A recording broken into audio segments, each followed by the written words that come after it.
एक छोटंसं चिमणीचं पिल्लू, एक दयाळू मन आणि दोन साधे मक्याचे दाणे. पण त्या दाण्यांत लपलेलं होतं असं बक्षीस ज्याने एका मुलाचं आयुष्य बदललं आणि दुसऱ्याला दिला मोठा धडा. चला ऐकूया ही सुंदर गोष्ट, चिमणीचं बक्षीस. शेरीन आणि शंबा शेजारी शेजारी राहत असत. दोघांची घरं अगदी जवळ असली तरी स्वभाव मात्र पूर्णपणे वेगळे होते. शेरीन फार हावरट आणि मत्सरी होता. इतरांकडे काही चांगलं दिसलं की त्याला असूया वाटायची. तो नेहमी स्वतःचाच विचार करायचा. याच्या उलट शंबा खूप दयाळू आणि प्रेमळ होता. तो सगळ्यांशी नम्रतेने बोलायचा, गरजूंना मदत करायचा आणि प्राण्यांवरही खूप प्रेम करायचा. शंबाच्या घरासमोर एक मोठं हिरवगार झाड होतं. त्या झाडावर एका चिमणीने आपलं छोटंसं सुंदर घरटं बांधलं होतं. रोज सकाळी चिमणीचा गोड किलबिलाट ऐकून शंबाचा दिवस आनंदाने सुरू व्हायचा.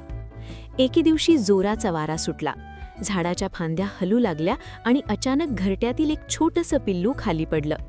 त्याचा पाय मोडला होता आणि ते वेदनेने किलबिल करत होतं. शंबानं ते पाहिलं आणि त्याचं मन भरून आलं. तो लगेच धावत गेला, पिल्लाला अलगद उचललं आणि म्हणाला, "घाबरू नकोस बाळा, मी आहे ना तुझ्यासाठी." त्याने त्याच्या पायाला औषध लावलं, छोट्या कापडाची पट्टी बांधली आणि काळजीपूर्वक परत घरट्यात ठेवून दिलं. पुढचे काही दिवस तो रोज त्या पिल्लाची विचारपूस करायचा. थोड्याच दिवसांत पिल्लू बरं झालं, मोठं झालं आणि उडू लागलं. एक दिवस ती चिमणी शंबाच्या खिडकीवर येऊन बसली आणि म्हणाली, "शंबा, तू मला आणि माझ्या पिल्लाला मदत केलीस. तुझ्या दयाळूपणाबद्दल हे 2 मक्याचे दाणे मी तुला बक्षीस म्हणून देते.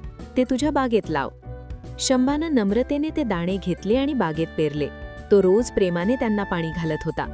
काही दिवसात सुंदर हिरवी रोपं उगवली आणि लवकरच मोठं पीक तयार झालं. जेव्हा कणसं तयार झाली तेव्हा शंबा आश्चर्यचकित झाला.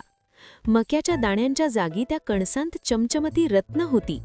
शंबानं ती रत्न विकली आणि त्याच्या प्रामाणिकपणामुळे तो श्रीमंत झाला. पण श्रीमंत होऊनही त्याचा स्वभाव बदलला नाही. तो अजूनही मदतशीलच राहिला. हे पाहून शेरीनच्या मनात लोभ जागा झाला.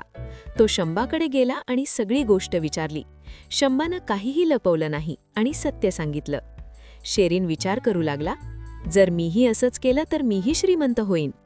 त्याने आपल्या घरासमोरील झाडावरचं घरटं पाहिलं आणि काठीने ते हलवू लागला. एक पिल्लू खाली पडलं आणि त्याचा पाय मोडला. शेरीननं वरवर दया दाखवत त्याला औषध लावलं आणि परत घरट्यात ठेवलं.